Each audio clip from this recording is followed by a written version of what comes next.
room temperature 25 degrees C, and I ask you to put your hand in there, you put your hand in there, and you're like, oh no, I got a wet hand, but you don't care otherwise.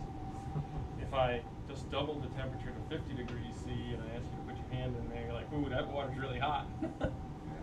And if I then double it one more time to 100 degrees C, and I ask you to put your hand in there, now we're in a medieval dungeon. Right? There's a crossover point in that temperature zone where it's not a lot more energy, but it's to the point where it's going to start denaturing proteins and burn your hand. Yeah. So that's the thing. And if you want to calculate from 0 degrees Kelvin, it's only like a 5% increase in energy that does it. You should make that calculation.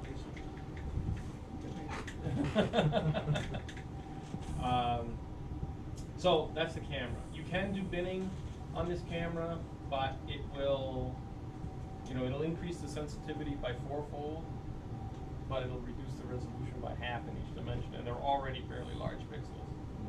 So I wouldn't recommend that. You can run the camera at 30 megahertz or 10 megahertz. It's got less noise at 10 than it does at 30, but of course it's 1/3 the speed. So that's, if you're really squeaking for signal, put it lower. Then this conversion gain, all this does is change the values that the computer sees. There's no difference in the actual signal, it's just the A to D conversion rate that changes. So that's mostly going to be on 2, unless you're in transmitted light, and then you have to put it down to 1 just to get everything on scale. So that's mostly going to be 2. There's commands in here that I wish you not to touch. Don't touch. Because somebody says commands, oh, what's in here?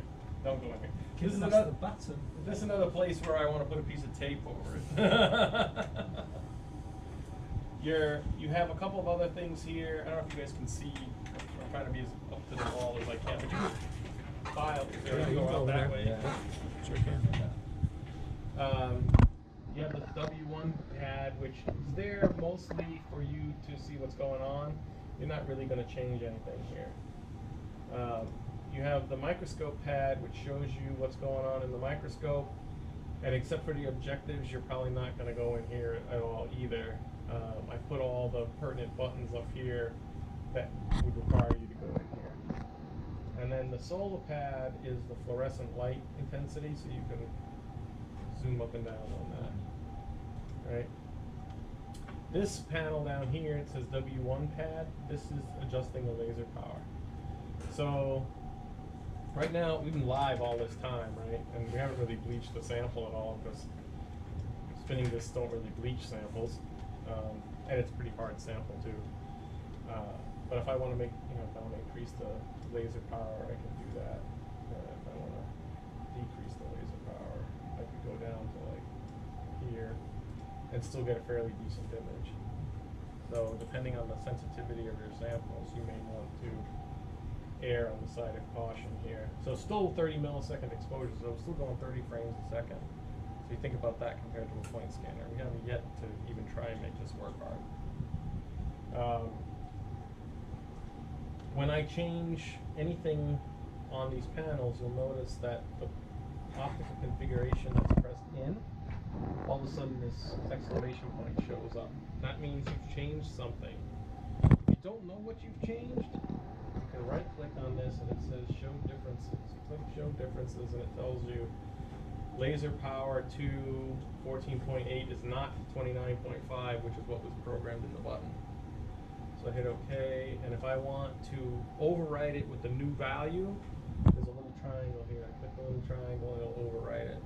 Forever, even if we turn the computer off? Ever. Yeah. If I don't want to do that, I can press it and press it again, and then it put the laser power back to the previous value. So if you don't want to change it, just pop it in and out. If you do want to change it, press the little triangle. If you don't know what happened, right click and ask it to tell you, which is pretty cool. So for the most part, this stuff down here, except for the lasers, are things for you to just see what's going on. Everything will be controlled by stuff up here. Now down here is a whole different story.